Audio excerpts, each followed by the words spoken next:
Hey, what's up, y'all? Welcome to another episode of Timeout with Coach Cam. It's your boy Cam Chancellor, and I was gonna wait, kind of wait a few days to see, where free agent agency has took us. Um, but I couldn't wait no more. Excuse me, I couldn't wait no more. I couldn't wait at all. Uh, a lot of moves went down. A lot of moves went down. A lot of moves. Shocking moves. Some not so shocking. And it's still the jury out on some. Um, I want to touch first, and I'm gonna get straight into it. I'm not gonna play any game. I'm gonna get straight into it. I need to talk about my Dallas Mavericks and what they did not do. All I heard towards the end of the season, after the season, was, we're in play for Kyle Lowry. We in play for DeMar DeRozan. We in play for these different guys. We seen the GM change, and this new GM come in, Nico Mannion, supposed to have a good rapport, with all the players, and so I'm thinking, okay, we'll get somebody. I'm not asking for, no top superstar or none, but we'll get an all-star level player. That's my thinking going into the off season. Man, was I wrong? Was I wrong? The opening day of free agency, I get a bing, on my phone, so I'm like, oh, okay, something done happened. We getting it popping. Tim Hardaway Jr. re-signs with the Mavericks, 4 years, $72 million. Later reported $74 million. So let's not get that twisted. Um, I look, Boban is re-signed. I'm like, okay. I'm like, all right. I'm like, okay. All right, we done re-signed Tim Hardaway Jr., who showed up in the playoffs for us. He was almost our number two option. So I'm like, all right, okay, we signed him. Okay, I can stomach that. Boban, cheap signing. That's Luca's boy. Got to keep Luca happy. Okay, that's fine. We still got money to play with. We still got money to play with. So I'm like, all right, I'm still waiting for a decent piece to put alongside Luca. I get a ding on my phone. I'm geek. I get a ding on my phone. I'm like, okay, here it is. Reggie Bullock signed for 3 years, $30 million. Why are we giving Reggie Bullock $10 million? I'm not getting it. We signed a player just like Tim Hardaway Jr., a watered down Tim Hardaway Jr. That's what we signed. We signed Tim Hardaway, and then we signed a watered down Tim Hardaway. I don't know what we're doing in free agency. I don't know how that helps us get better. I still don't see enough playmaking alongside Luca. It's still early. Trades can be made. I understand. But we will see. I want to touch on some of the comments before I elaborate further. Let's see here. We got Freddie saying number 18 on the way for the Lakers. I'll touch on them. I haven't touched on them yet, but yeah, y'all make sure y'all check me out. Let's see here. I'll get on the Lakers shortly. Yeah, Tim Hardaway was big for us, but I need a little more than him. I needed more. I would take Tim Hardaway Jr. and added somebody else, but we'll see. Free agency and all that good stuff is not over. I'm hoping Carlik make the team. I'm hoping he make the team. I'm hoping he can show that he can play, give us some minutes off the bench. What we got? Laker Westbrook, Melo, James, and DeRozan to the Bulls. Yes, I'll touch on that as well. But all in all, with my Mavericks, man, I'm disgusted. I know Lucas when he gets back from the Olympics, and once that's done, he'll sign his 5 year, $202 million contract, his supermax deal that he earned. Um, but moving forward, you got to put some better pieces around him. It's not like he doesn't have the talent to lead you to a championship. He does. He almost beat a full healthy Clippers. I'm not gonna say by himself, but he almost willed them to victory. Being the lead guy. So put more talent around him, and you may get a championship. That's where I'm a little disgusted. Mark Cuban is getting let off the hook. He won that one title in 2011. He hasn't done anything since. He hasn't got any fits in here. Something needs to change in Dallas because if we lose Luca, you losing me because I'm not going to be a fan of the Dallas Mavericks knowing that they didn't do anything they can to keep a generational talent around like Luka Doncic. I'm telling you that now. If somehow, some way, if Luka finds his way out the door or he decides to leave in the future, I'm done as being a Dallas Maverick fan. I'm dead serious, and I've been a fan of them for almost 20 years. So 20 plus actually.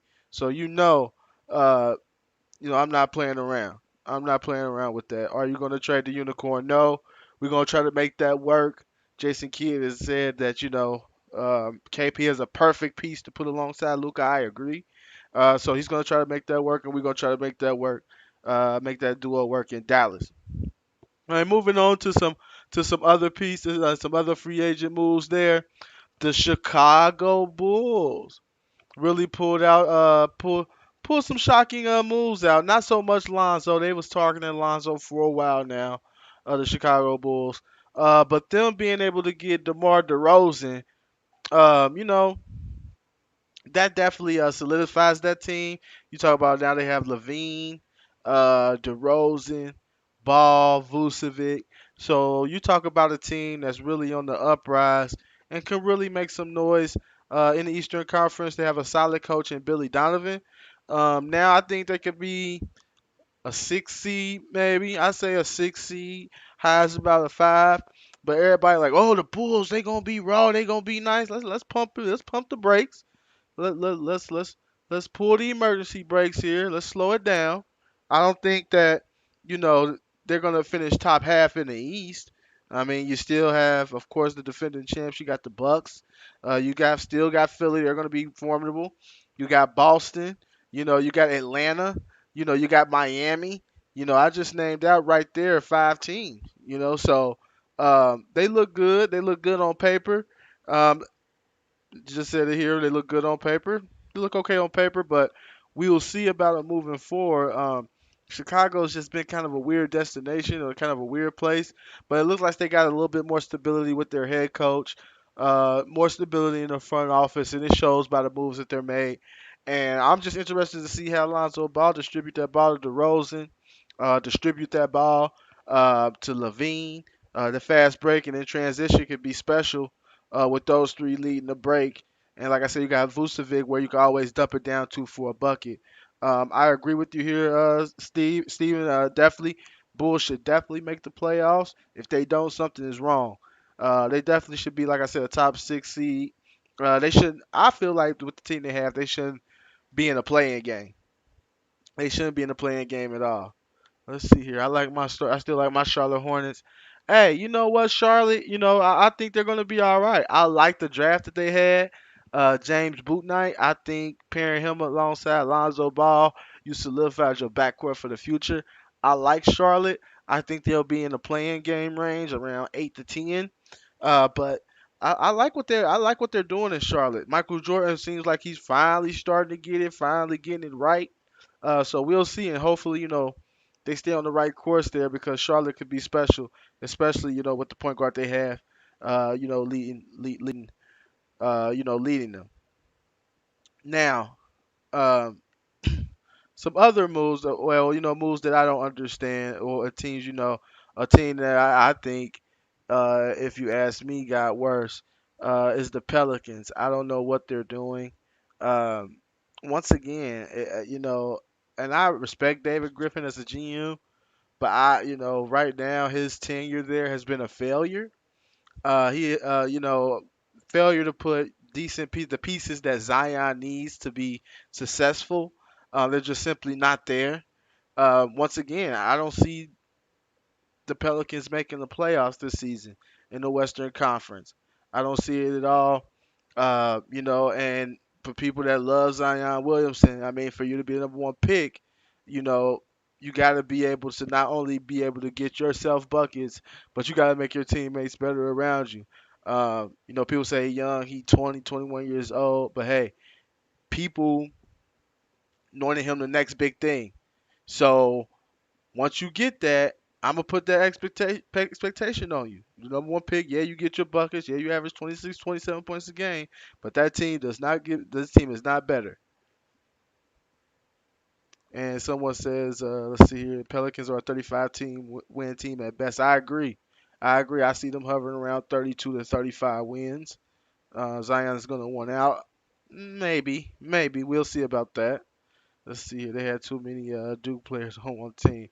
Maybe we'll see, uh, but yeah, the Pelicans is a team that has confused me so far at free agency. Now everybody want to talk about you know the Lakers. Everybody wanted. That's why the main reason why I came on here today. The Laker fans. The Laker fans have went absolutely crazy, and rightfully so. That's fair. You get Westbrook, you get a third star in there. You get some nice pieces. You finally get Melo to team up with Bron. Y'all been begging for Melo. Get Melo in here. Get Melo in here. Y'all got Melo in here. Y'all got Melo in here. Now, what y'all failing to realize is this. And I done seen some of y'all on Facebook. Y'all want to argue with me, but make y'all little side posts saying the same thing I'm saying. The pieces they're getting are solid. They are a deep team. The roster looks very good. But I'm going to name off some numbers for you: 37, 36, 36, 35, 35, 32, 32. Those are ages of your core guys. Some point, Father Time undefeated. We seen LeBron James be Iron Man for his whole career. Ankle injury set him back. AD, he stay hurt. I call him Grimace. Anthony Grimace Davis. He come down off a jump shot, he grimacing. He fall off a layup, he grimacing. He get fouled, he grimacing. He gonna be out. Or he gonna have some games out in the playoffs. Or the regular season, he's not gonna give you 82, 72, however many they gonna play. He ain't gonna give it to you. So, and are we gonna just say Frank Vogel's the best coach in the world? He's not. Jason Kidd, the assistant coach, I believe, who had a big hand in that, is now gone. He's now the coach of my Mavericks. I'm still seeing issues.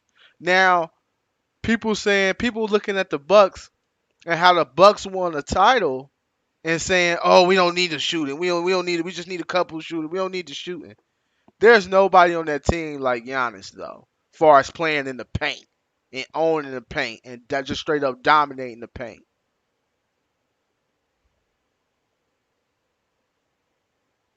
They don't have that type. Now, with Westbrook that get into the hole, they could win the free throw battle. Yes, I agree with that. They should get fouled a lot. But speaking of Russ, is he gonna conform? And I'll get to your comments in a second. I'm not ignoring them. But is Russell Westbrook gonna conform? We've seen time and time again he could conform in the regular season, but when it's playoff time, Russ turns into a train wreck, and we know this. We know this. It don't matter who he play with. And people say he gonna conform to LeBron. He played with some of the best players in the world, and he's still the same way.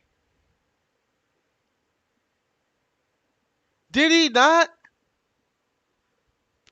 play with KD? Did he not play with Harden? Did he not play these guys? Play with these guys? And still was the same way. All I'm saying is, what is Westbrook gonna do when LeBron's dominating the ball? What he gonna do? It can't be standing in the corner. Then you could put a wall up.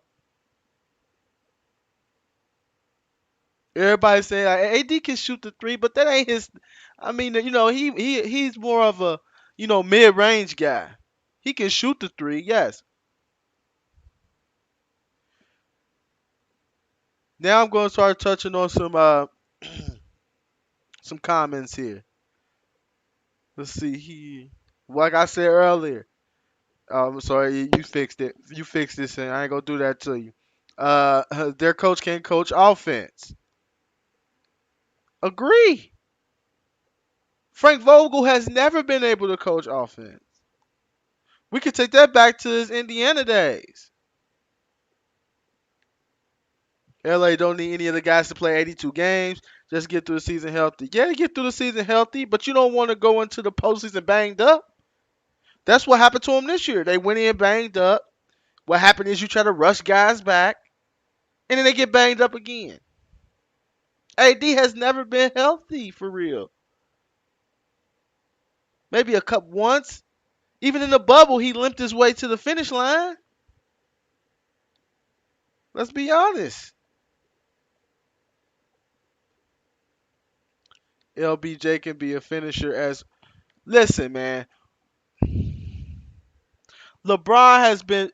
Look, people keep saying LeBron gonna play off the ball. LeBron is willing to have somebody on the ball. He's not gonna change. It's not gonna change. LeBron is gonna end up dominating that basketball. I promise you that. It's gonna happen. It's gonna happen. They said don't act like Davis can't get it done healthy. He's never healthy. He's never. I can't bank on that when he's never healthy. And I mean, and people just blowing me up every signing they make. Oh my God, we signed Kendrick Nunn. Oh, we signed Malik Monk. Like, damn, did they sign Jordan? I was thinking they was gonna sign Jordan the way they acting. Oh, Ken Bazemore, we done signed Bazemore. That's another piece. Okay. When Bazemore breaking them open threes, getting cooked, and all that stuff, y'all gonna be blaming him for L's. Blaming none when he breaking for the L. Y'all gonna be blaming them. The same people y'all hyping now. Same people y'all hyping now. Y'all gonna be blaming them for L's. Y'all gonna be blaming them for L's. Guaranteed. Promise. Let let Wayne Ellington shoot 2 for 8. See, Wayne ain't making no shots. LeBron doing what he doing. I hear it now. I hear it now. Like I said, I'm gonna be consistent. Dwight Howard, even though he's older, I love Dwight Howard signing because he's starting. He's finally matured and finally know his role. I like the Trevor Ariza signing, even though he's older. Defender, three defensive guy. I like that signing. But I'm not about to be up in arms over Ken Bazemore. I'm not gonna be up in arms over Malik Monk. I'm not gonna be up in arms, not even over Kendrick Nunn. I don't even see how he fits. They just grabbing people. They just grabbing people at this point. So for me, like I said, I do like their roster though. I like what they did with their roster, but it's not perfect. All right, and there's still gonna have to be some things ironed out, especially with Russ. I just want to know how Russ and LeBron gonna fit, and they're both dominant ball handler, and you really can't spot one. Well, you're better off letting LeBron maybe come off the ball. That's the best bet. But but with them two dominant, it's gonna be a struggle. When Russ coming down court full speed, jacking up that mid range and bricking, going to the hole all wild, all backboard off layups. I'm telling y'all, man, y'all gonna be upset. The same fans that's hype, y'all gonna be like, Russ, bro, what is he doing? Here said Bron has got to work off ball. He do, but will he? He's never done it. And it's hard for me to say a person in year 17 gonna change, and he's still at the top of like top five, top three players in the NBA.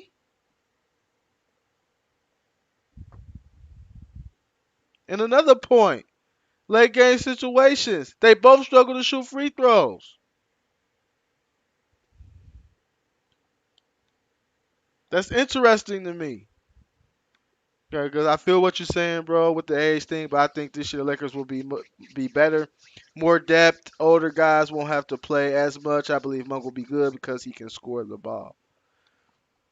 Possibly, we'll see. I'm just not seeing where Monk get a lot of PT yet. They just signed Horton Tucker back, so all these guards that I'm naming up. So you got Russ. Now let's just say wing players in general. Russ. You got Trevor Ariza. You got Nunn.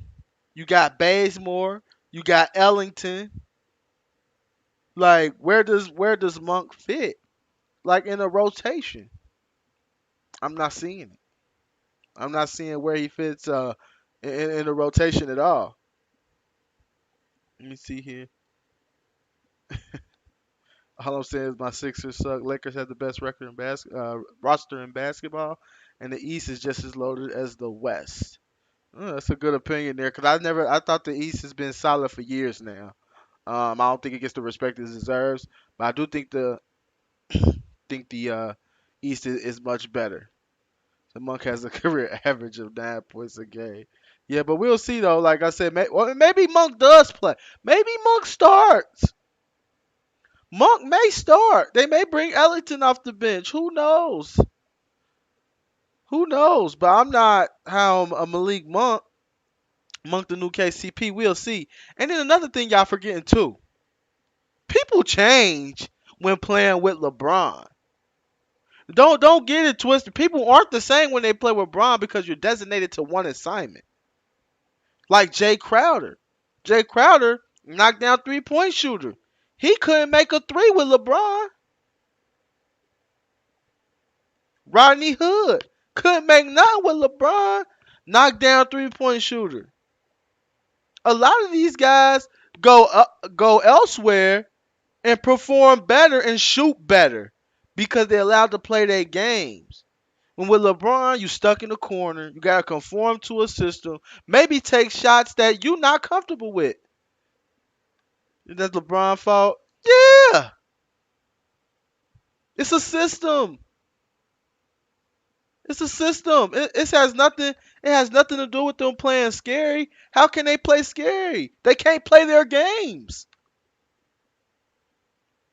That's not being scared.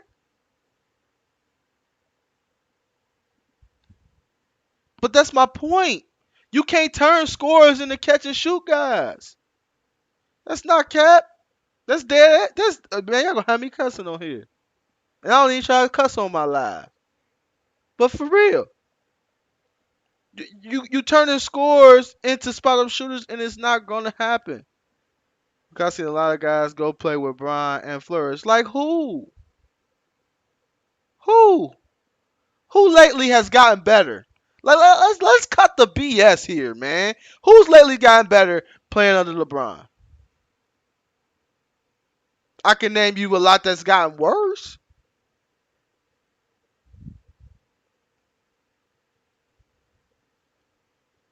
Like, come on now. Malik Monk can shoot, but he ain't no catch and shoot guy. He athletic. He can jump out the gym.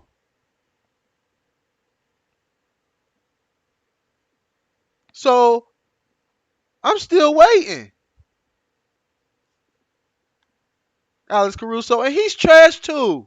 I'm tired of all this Caruso hype, and it'll probably die down with him going to Chicago. Caruso's a bum too. So ain't no everybody. So everybody on this line, can't nobody name me nobody that Bron made better.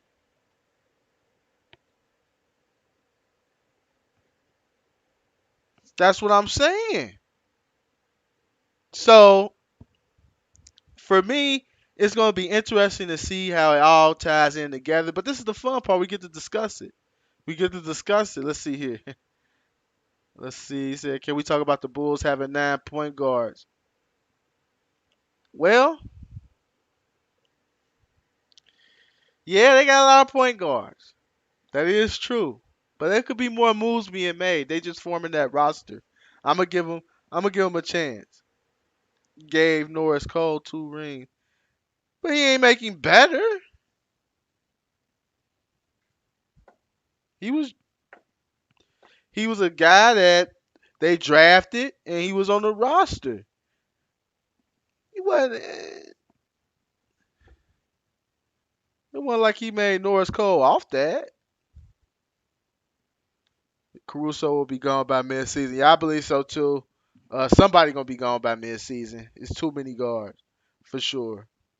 Way too many guards. I give you that. Um, now, uh, uh, but going back, Lakers, like I said, they should. It's no excuses. It's no excuses. That's one thing I do not want to hear from a Lakers fan. I don't want to hear any excuses, and I don't want to hear any slander of Melo. I don't want to hear that y'all lost because Melo wasn't making no shots. Because y'all begged for Melo to be paired up with LeBron for years. Y'all begged for this. So I don't want to hear no excuses from no nothing this year about the Lakers. They better win because what way y'all talking, it's a done deal. Y'all got it wrapped up. Y'all got the depth. Y'all got all the pieces. I don't want to hear nothing. I don't want to hear nothing. Point blank period. I don't want to hear nothing. But if y'all did miss it, my Mavs, man, I'm disgusted at them. I'm not gonna sit up here and get on the Lakers. I am pissed at my Dallas Mavericks. I could have thought that we would at least get a Lowry or a DeRozan. Uh, man, I'm up here hoping for Reggie Jackson or something, man. I need something. I need something because the Reggie Bullock deal that wasn't it for me. That made me throw up. Uh, Signing Tim Hardaway back wasn't bad, but the Reggie Bullock deal, it just made no sense to me. We could have done something else with that $10 million. Um, I'm just not. I'm not getting what Mark Cuban and company is cooking up. I don't understand. I'm hoping perhaps maybe we can get um a Gordon Dragic, and like I said, maybe I'll take Reggie Jackson at this point. Uh, and that's just keeping it real. But because we need somebody just to be able to do something when Luka's out of the game to be able to give him a breather. Because it was sad we couldn't give him a breather in the playoffs, and it showed that every fourth quarter he was just simply too gassed. But I know the verse is about to come on, y'all, so I'm not even about to hold y'all up. I just wanted to go 30 minutes real quick to give you my update and my takes on the NBA free agent madness. Hold on, wait, hold on. I see. Wait a minute. Dallas needs to make a trade. Porzingis will be traded, but for what? We got to get something back. We gotta get something back. So I don't know what that'll be. I'm on board, even though, yeah, for sure, Chris, we'll definitely collab. We'll link up. I'm about to wrap the show up, and we can talk right afterwards. But hey, we'll see what happens. I want to run. I want to run it back with Porzingis. I want to run it back because I think that could work. Jason Kidd, good with players, good with mending relationships. So I think we can make something work there. But ooh, I see some here. Dallas getting Kawhi. I would love that. What you think about that, Sam? What you think about that? Your boy Kawhi teaming up, and you become a Dallas fan with me. What you think about that? But nah, man, I'm about to get up out of here. I know the verse is about to come on. Locks versus Dipset. I got Dipset. I think Dipset gonna win. Uh, it's gonna be close. They both fire, but I think I'm going with the Dipset. Dipset in a close one. But I appreciate y'all tuning in. Until next time, we out.